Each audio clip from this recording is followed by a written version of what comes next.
Good afternoon, everybody, and welcome to our third installment of our Hurricane Preparation and Recovery webinar series.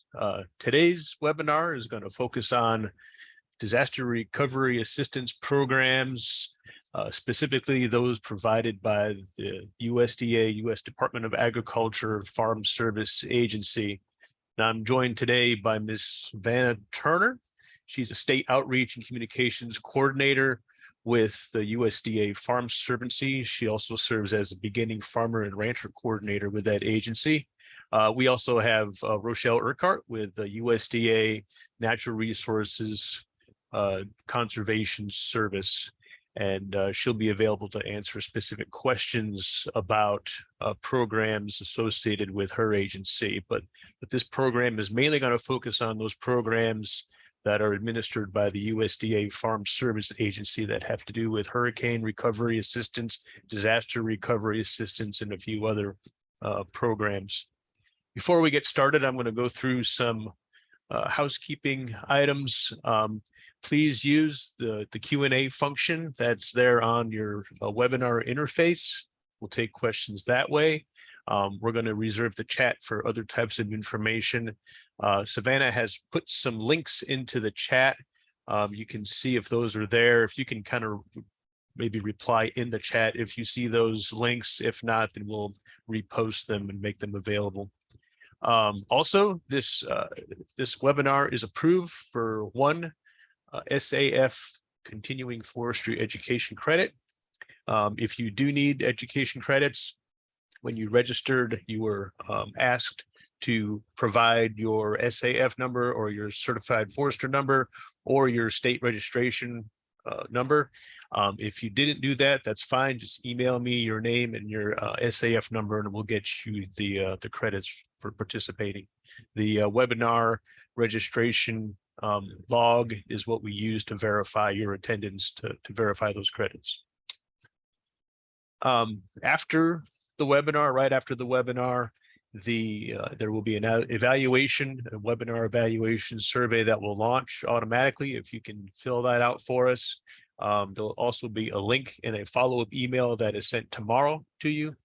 Please fill out that survey at either of those times. We appreciate your feedback, and we need to report outcomes from our offerings like this. So we appreciate your feedback. Also, the materials from this webinar, as well as those from other webinars and other events earlier this year, are all available on our Land Steward website.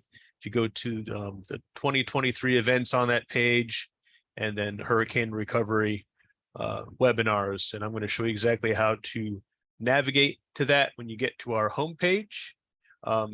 This is what you'll see at the top, and this kind of third or fourth item down, you'll see Florida Land Steward events and webinars. Go to that page, and right at the top, you'll see 2023 events, and this webinar series will be in there, and you can access the materials for this as well as other webinars and events. All right, with that, I am going to hand it over to Savanna Turner so she can begin her presentation. I'm going to stop sharing my screen, Savanna, and you will be able to share your screen at this time. I've given you permission. Perfect. All right. It's working. And I can hear you loud and clear. So fantastic. All right. So thank you so much for that introduction. And so I just wanted to, before we kind of get into the disaster programs that FSA has to offer, I wanted to kind of get everyone more familiar with what Farm Service Agency is. Before I was hired, I didn't really know who they were either. So I figured, why not go ahead and introduce us, so that way everyone can kind of understand what we do and then what we have to offer. So that way we can share information with other people as well. So USDA as a whole, as many of you probably are already aware, can help grow your farming operation through a variety of programs and services, and that could be, disseminated through different agencies. And for Farm Service Agency, we do offer some loans, crop insurance, some conservation programs, and then for the purpose of this webinar, disaster assistance as well. So there are kind of a variety of things that USDA can offer. So I like to go over different categories because depending on which agency you're working with, depending on what program you're looking at, you might qualify or know someone who might qualify into these categories, and each agency offers different benefits in those categories. So just to kind of define, according to FSA, so Farm Service Agency, we consider a beginning farmer and rancher an individual or entity who has not operated a farm or ranch for more than 10 years, meets loan eligibility requirements for the program which they are applying to, and then doesn't own a farm. For farm ownership, doesn't own a farm greater than 30% of the average farm size. And this comes into play a lot. I work with a lot of different people that are interested in becoming farmers or ranchers. And this is really important to know just because there are different benefits, financial benefits too, if you fall into one of those groups. Another group that we look at USDA is going to be our socially disadvantaged and historically underserved groups. And so by law, those applicants are defined as a member of a socially disadvantaged group who has been subject to racial, ethnic, or gender prejudge, basically saying that, if you've been part of one of these groups, you may have been put at a disadvantage. And so regardless, and that means like without you as an individual, based on one of the factors of, your identity. And so for USDA, we look at groups of African Americans, American Indians, Alaskan Natives, Hispanics, Asians, Pacific Islanders, and women. And so it depends on which agency you're working with, but those are the groups for that one. And then our other group is going to be looking at our veterans. And so if a farmer or rancher who has served in the armed forces and who has not operated a farm or ranch for more than 10 years in total, or has obtained status as a veteran during the most recent 10-year period, you would fall into that category. And again, that category, just like the other two I had mentioned, there are different benefits that, you may qualify for, or someone else that falls into these categories. So USDA has 29 agencies and offices. Like I said, I'm Farm Service Agency, and then Rochelle is going to be Natural Resource and Conservation Service, who's on this call as well. And so we are just 2 agencies out of 29, and there are about 100,000 employees, and then about 4,500 more locations. And so obviously there's a reach with USDA. Farm Service Agency, as I had previously mentioned, focuses mostly on financial assistance, and that could be to start a farm, expand operations, improve natural resources, or recover from natural disasters. For Florida and the Virgin Islands, our state office covers both areas, and we have, I think it might be a little under 100 full-time employees right now, but we do have 31 service centers located throughout the state. They are similarly designed to extension offices if you are familiar with the way UF extension works, but our service centers may likely cover more than one county, and our state office is located in Gainesville. So what do we have to offer? We kind of look at it in 2 different sections. So we have farm programs and farm loans. So for this webinar, looking more at farm programs is going to be those disaster assistance programs, conservation safety net programs, and risk management. For loans, we offer ownership, operating, micro loans. We even offer youth loans as well. So we have a bunch of different options. So types of farm programs, disaster assistance, that could be due to losses to crops, plants, trees for a qualifying natural disaster, which would include a hurricane, a drought, something like that. Risk management, those are going to prepare for and recover from the unexpected. Safety net is financial assistance to provide payments when actual crop or commodity revenue declines below a specific level, and those are usually set county by county. And then conservation, that's going to be addressing conservation related, like reducing soil erosion or habitat restoration, things like that. So for just a quick overview of the types of loans, we have direct and guaranteed. Direct is going to be through progressive lending with funds from US Treasury, and then guaranteed are going to be from loans made from conventional lenders that we're partnered with. So that's kind of the difference between the two. I'm not going to go into all of the depths on this just because this is more centered around disasters, but I just want to make it known that those are 2 types of loans that may be available if someone is interested in that. So who's going to be in your local county office? So let's say, again, I'm going to go in depth on disaster, but let's say that you've registered your farm or land with FSA and you want to go work with your local county and figure out what, maybe a disaster just hit. So these are some of the positions or people you're going to be seeing in your local county office. The county executive director is going to be overseeing, the staff there. And then program technicians. So they're going to be helping with those farm program side. Farm loan manager might be there, an officer or a farm loan program technician. So just so you're aware of what kind of people you may be working with. Again, very similarly set up to an extension office at UF. So getting into disaster recovery. I think determining your needs is going to be the first thing. So since I said we've offered a variety of programs that are going to be available, and so I'm actually just going to shift gears. And can we see the screen? Rochelle, can you see that? If you can, just nod. Okay, great. Just wanted to verify that we can all see it. Okay, so I am dropping the links in the chat for these, and they should already be there, but if not, I can redrop them. Instead of going through a lot of slides with a lot of words, I thought it would be a lot easier just to pull up the website. Plus, it provides you a link so you can actually go and look and explore yourself. So this first one's going to be on our farmers.gov page.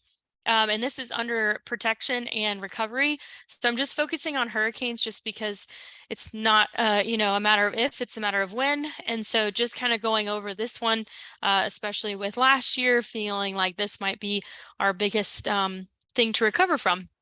So this page has a lot to kind of offer you just to see. I know this is more centered around landowners, but again, I'm just giving you a broad overview of things that might be available. And so looking at this first one, this is what we call ELAP. So Emergency Assistance for Livestock, Honeybees, and Farm Raised Fish Program. So this one would be available for eligible producers of those categories if you've had losses due to an eligible adverse weather or loss condition.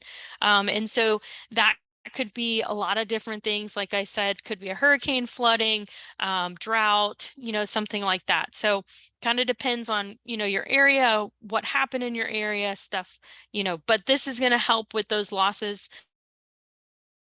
related to that in these categories.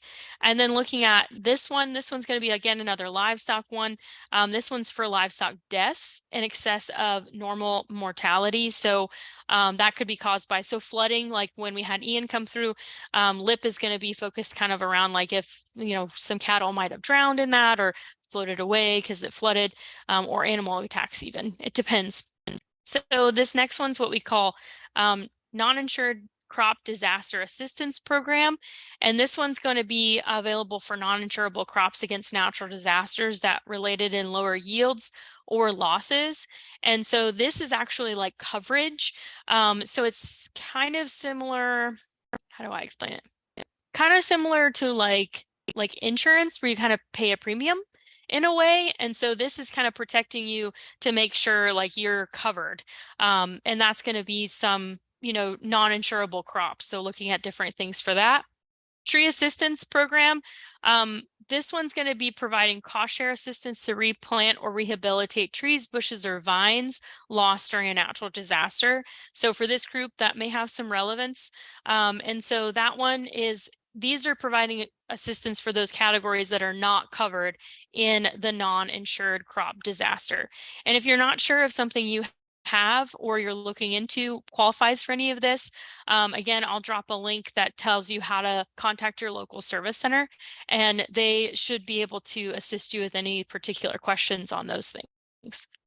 So these two here, also another relevant category, I think, to this group is going to be the Emergency Conservation Program, or ECP, and then Emergency Forest Restoration Program, which both provide financial and technical assistance to restore conservation practices like fencing, damaged farmland, or forests. And so those are two programs that you may be interested in. Again, I can drop some more links so that way everyone has them to look into. And then the Environmental Quality Incentives Program, this is going to be more on the NRCS side. And so that might be something Rochelle might want to mention, so I'll leave that for her. And then loans, we do have emergency loans as well. And so that might be another relevant source just to be aware of in case you do experience some loss from a natural disaster.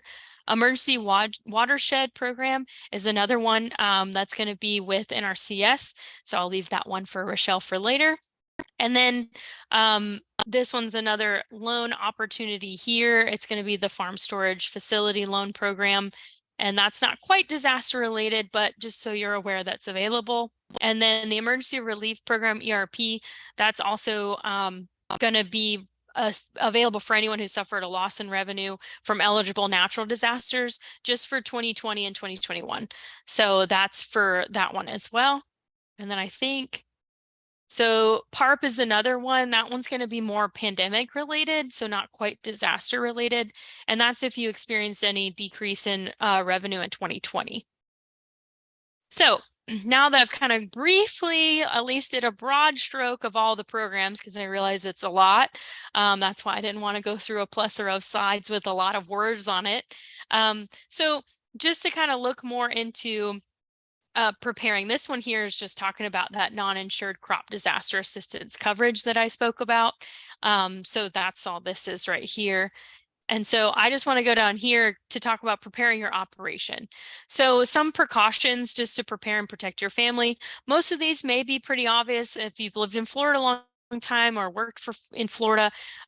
You know, it should be something you're already practicing. So developing an emergency plan, make sure everyone in your household, employees know your hurricane plan, and emergency contacts, evacuation in case of infrastructure damage. Remove large debris, secure large objects, especially if you have, large machinery. So making sure that all that is going to be, secured during peak hurricane season.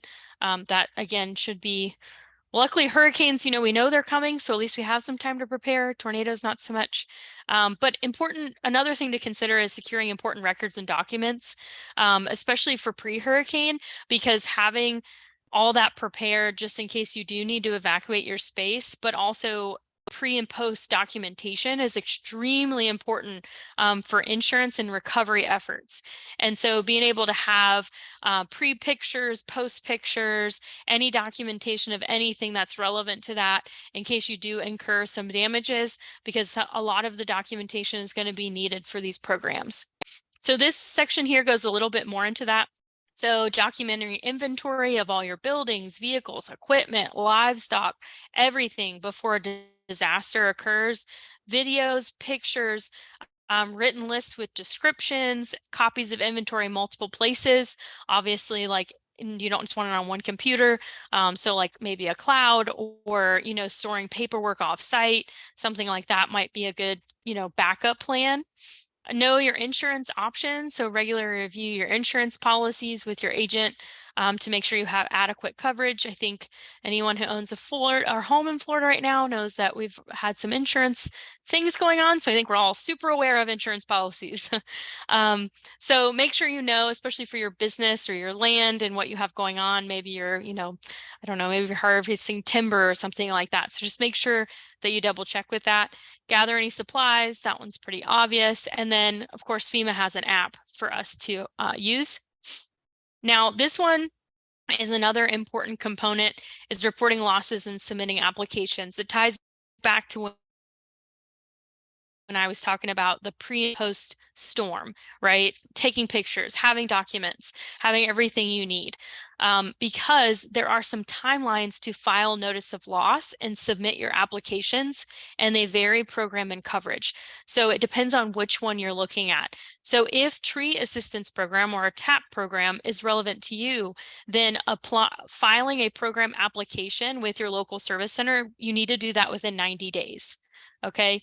And so that each one of these has something different. Like for NAP, that's going to be file a notice of loss within 15 days. So that's another thing to consider.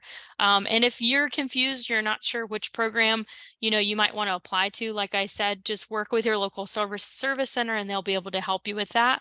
And I think that's really important. to make sure and understanding what that notice of loss means and making sure that you have the proper paperwork on file with FSA prior to beginning cleanup. And again, I can't stress enough taking before and after pictures and documentation just to make sure you have all your bases covered. And so I just want to make sure that I make that clear that when reporting losses, it depends on the program. And so working with your service center ahead of time to be familiar with which ones you may qualify for based on your operations is always recommended. And so then going into the next section, I can't see my thing here. There we go. So I'm just clicking through. So this one's going to be your disaster assistance discovery tool. So this tool is kind of neat because you can actually go through and say, yes, you can follow the prompts, and this kind of lets you know what you might be, qualified for. So let's say this year, and let's say, I don't know, February, right? Let's say we had a hurricane in February. Let's hope not. But so just going through which natural disaster impacted you. Low temperatures, so we didn't get any of that because we just had a hurricane, let's say. We didn't have any of this because we had a bunch of water. Let's say we flooded. And then if you go through, we didn't have volcano eruption or anything. When or what did the disaster impact? So let's say Christmas trees. And we'll go through and you can see each one here. Let's say we didn't have any animals. Let's say I already said Christmas tree. Let's say also a natural disaster, and let's say conservation structures. So where, let's say it happened in Florida, and let's just say citrus.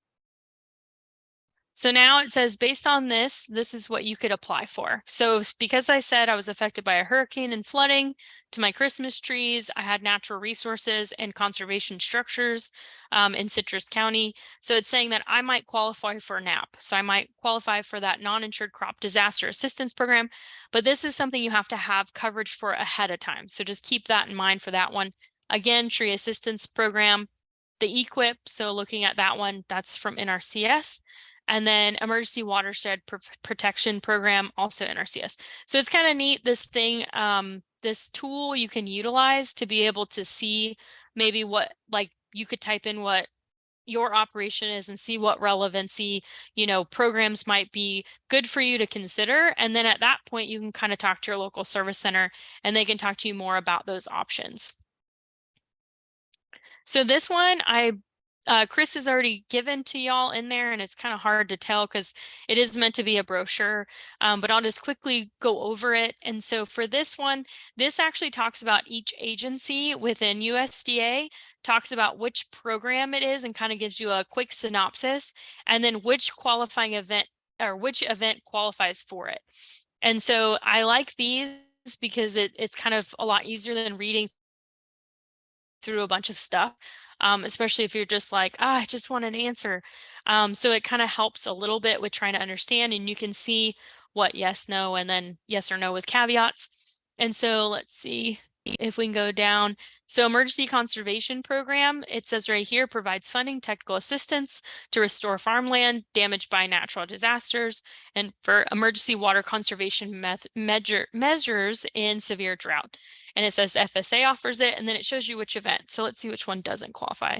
Hail doesn't qualify for that, and freezes.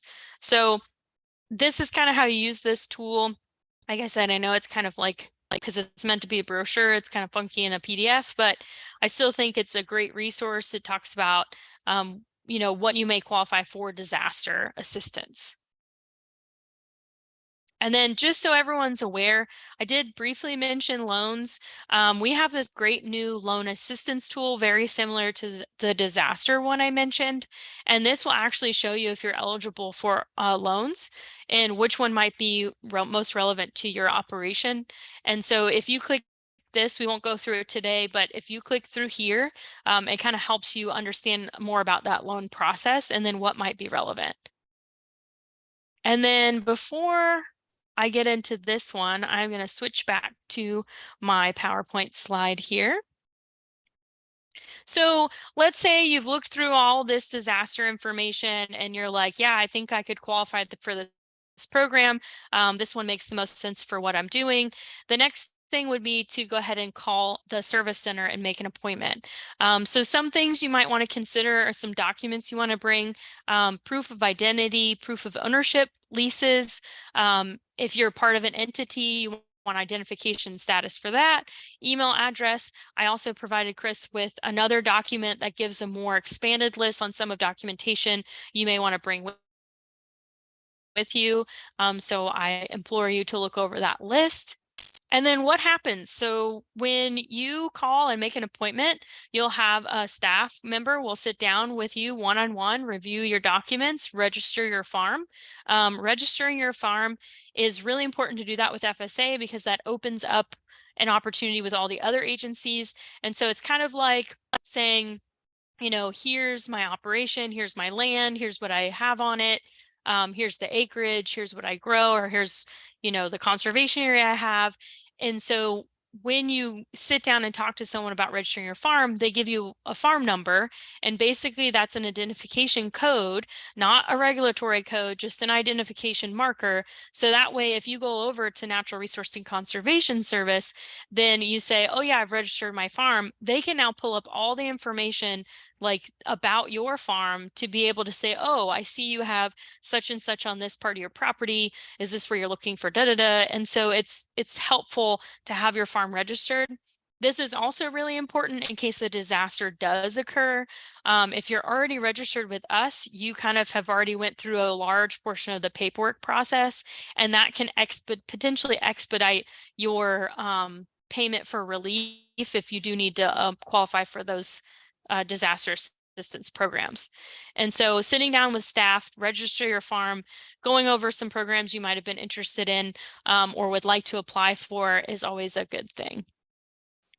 And then this last thing I wanted to talk about is county committee elections. So I'm going to move my screen back over. Oh, I lost it, didn't I? There we go. So county committee. So basically county committee members or COC members are a really important piece of the way that Farm Service Agency runs. COC members are elected by local farmers, ranchers, producers, landowners. Everyone nominates someone. And then when you form a county committee, they basically kind of supervise the county office. They have input into programs. They make decisions on behalf of the county or the area. And so that is pretty much putting the power in the farmers and producers and landowners' hands in the way that their area is going to go. And so I just want to make sure that I bring that up because right now we just started the nomination period on June 15th and it runs through August 1st. And so right now is a great time to learn more about this and see if you might be interested or knowing who your COC members are. Because like I said, they are a critical piece of the way that FSA operates. And so this is just one of the websites I included the link on. Just wanted to make sure that, you know, everyone was aware that this is a possibility if you are interested in doing that. And so this goes through and it talks about the nomination forms are here, frequently asked questions, resources, member spotlights. You can see what other maybe COC members in other states have done, and then news. So this is a great opportunity to look through and kind of see what you would be interested in. And I highly encourage everyone to at least look through it just to kind of get a better understanding of what it's all about. And so I always like to do a little plug about that part. And that is all I had. So do we have any questions? All right. Thank you, Savanna. That was excellent. All right, we've got time for questions. Savanna, you might want to go ahead and keep your PowerPoint up there just in case we need to reference back to some slides in questions. I think I see one thing in the, looks like a comment about seeing something about continuing education credits. Thanks for that, Lynn.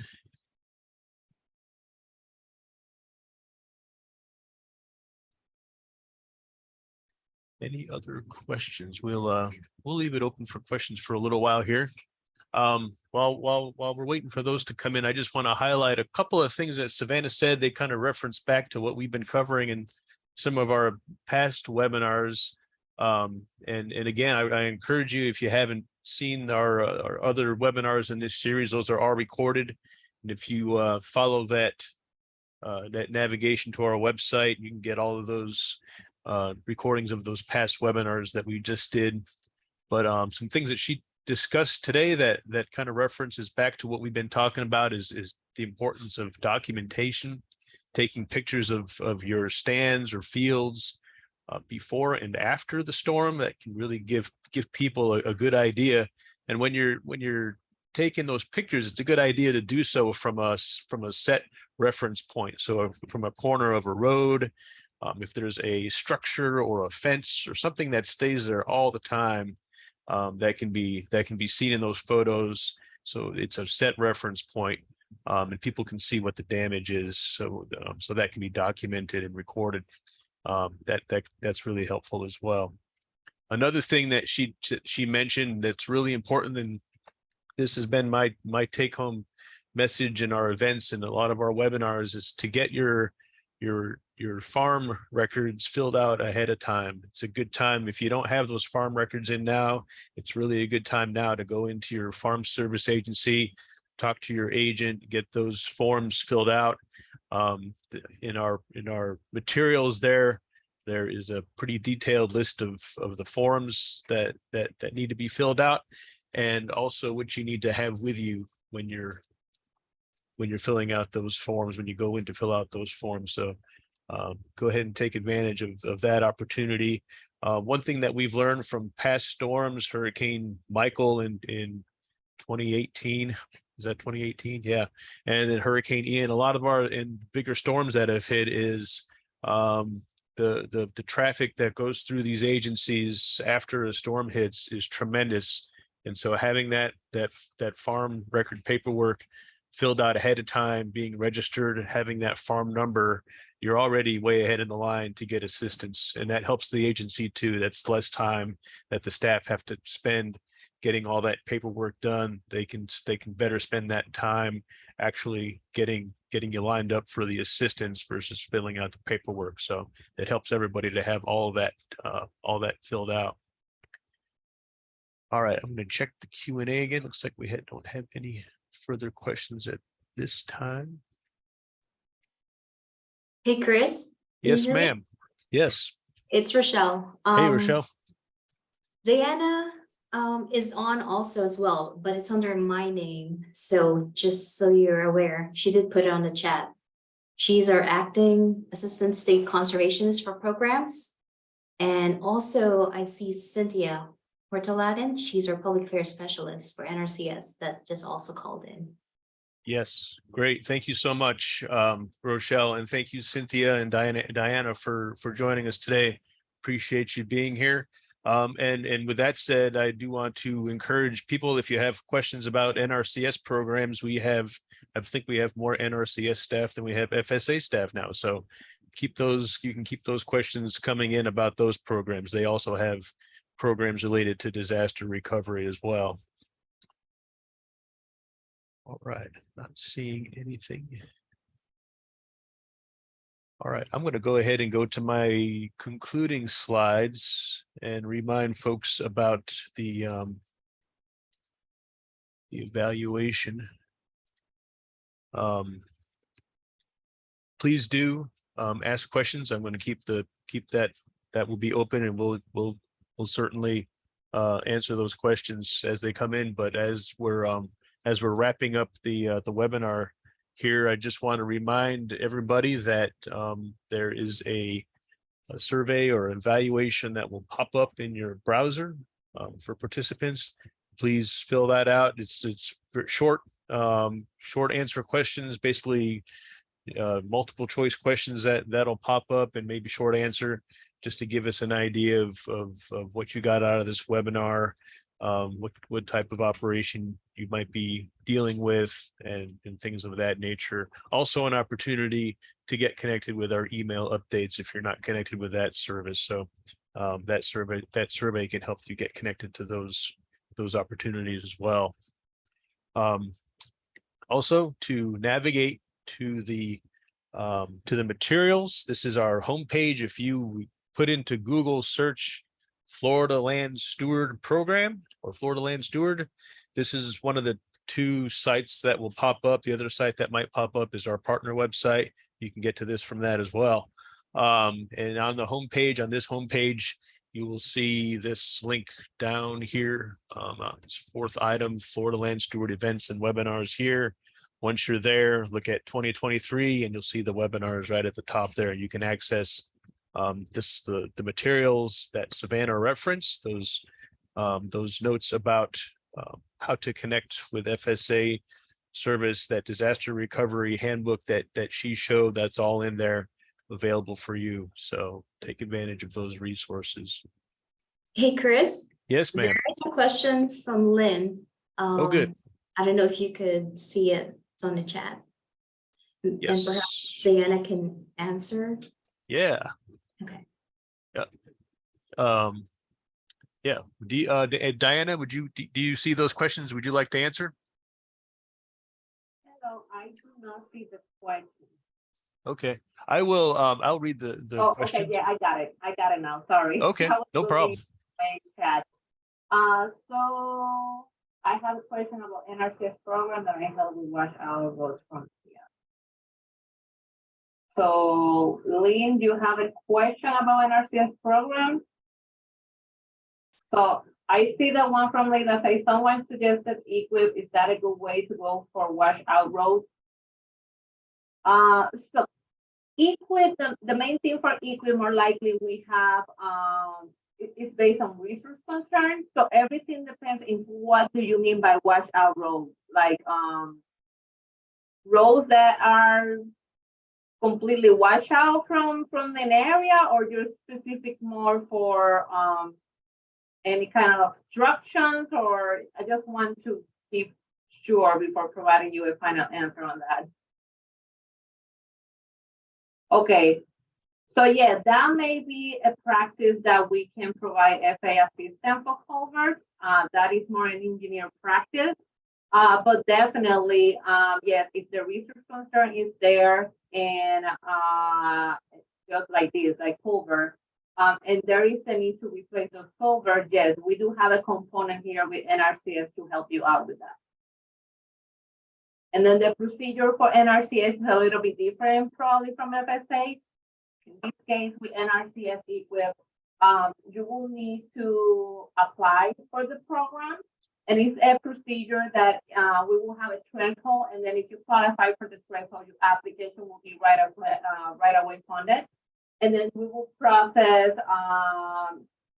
the practices. We will, the planner will go out and make sure they provide you the contract or the documentation for you to see how much you're gonna get in incentive for those replacements. So yeah, the main thing for this is just to remember, just like Christopher mentioned, FSA record is very important because we currently working with Hurricane Ian, and one of the things that is kind of like holding up in making pre-approval is because, well, FSA has a big request, not just for NRCS, but also for their program. So it is very important for you, like if you think, or it doesn't matter, just go to FSA, do those records, because we look for those records with FSA, like our eligibility is based on FSA records. So we do need those records with FSA. But just answering your question, yes, we have financial assistance to replace those type of folders. All right, thank you, Diana. And Lynn, thanks for that question. I've got your email. We can put you in direct contact with Diana, so you can further pursue that assistance. You can give you her email address and phone number, so you can get in touch. And locally, your district conservationist at the local level is a really good contact to move forward on applying for that assistance. All right, any other questions? Thanks very much, Lynn. I think you might actually be the only participant other than us that are here today. So thanks for joining us. Let's see.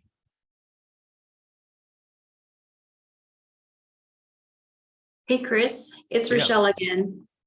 I'll put on the chat, or if you guys want, I can send you a link to our service center directory list for all NRCS office as resource. Okay, great. Excellent. And Savanna, I don't think the links that you put in the chat were visible.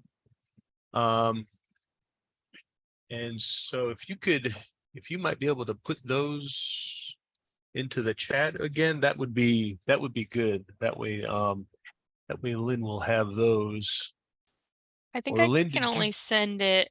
Yeah, I think it's only, it doesn't, I think I'm not sure, but I think the chat function might be disabled from that side because it only says hosts and panelists for information. Oh, I think you're right about that. You know what? Let's put them into. I think I can type an answer maybe. Let's see. Yeah. Go ahead and put them into the type the answer in the Q&A for Lynn, so she has all those. So she has those links. That Yep. would be helpful. I Yeah. think I just did that, so it Okay. Perfect. should be coming up. Okay. I'll just do another one just in case. Okay.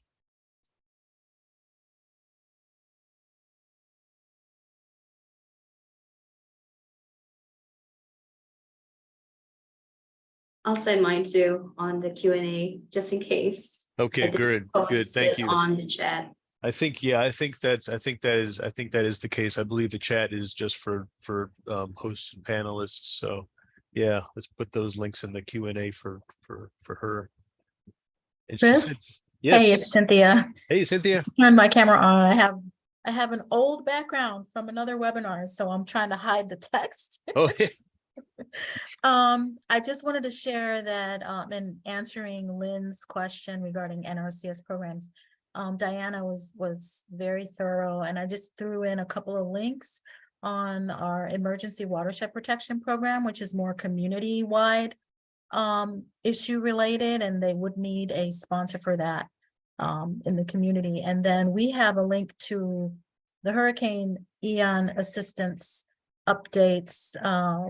It doesn't list like all of the projects, but it does provide program specific information. So those are two links that Lynn may want to check out.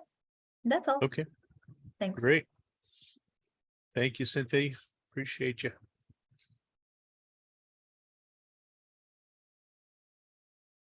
Oh, I put it in the Q&A. Sorry, I forgot to mention that. Okay, good deal.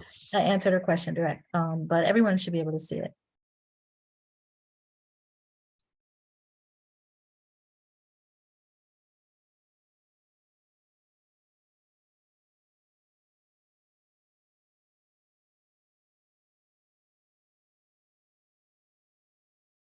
And I will just say, Lynn, if there's any links or information that you weren't able to get today, just drop me a line, drop me an email. I'm happy to share contacts and links with you.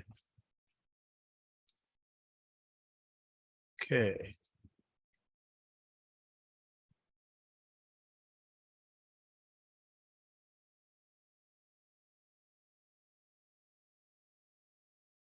All right, well, I think we'll go ahead and wrap it up. I think that's the extent of the questions for this afternoon. I want to also want to thank our sponsors and supporters. These organizations that are on the screen contribute to our program either financially or intellectually with information, with resources. So thanks very much. And of course, USDA is a really important partner in all of our programs. And I want to thank our presenters, Savanna Turner with the USDA Farm Service Agency, Raquel Urquhart with NRCS, Cynthia Portalin with USDA NRCS, and also Diana, for participating today and helping to answer the questions and provide information about these disaster recovery programs. It's a huge help. All of our efforts are are as a result of an excellent partnership we have with all of the partner agencies and with landowners. So greatly appreciative of all the support from everybody for on these events and webinars. All right. Well, with that, I think we will wrap this up. Again, Lynn, thank you for joining us today, and do reach out if you have further questions. We're all available to help answer any questions. And thank you very much for joining us.